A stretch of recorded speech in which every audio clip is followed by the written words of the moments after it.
Jamaican, the website, and we are in St. Elizabeth, where a lot of the food that I prepare and cook like a Jamaican originated.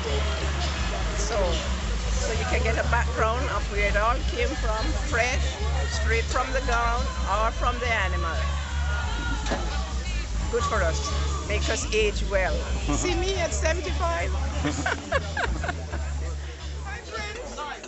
All my friends for the website. I'm in Jamaica and I'm enjoying some of the roots food, as we call it. This is corn soup, delicious. And I have that's made from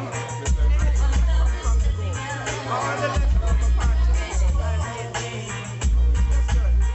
That's me Mannish water and corn here in St. Elizabeth.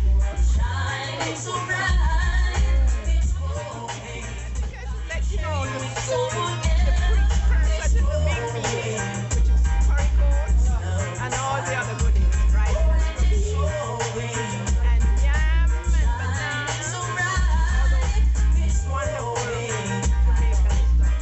So I'm gonna have curry goats now. And of course, a little sip of white rum. Today's a glorious day. The weather is fine and family and friends and good food. What more can you want? You know you're in the picture? You're working on my shop, Bev.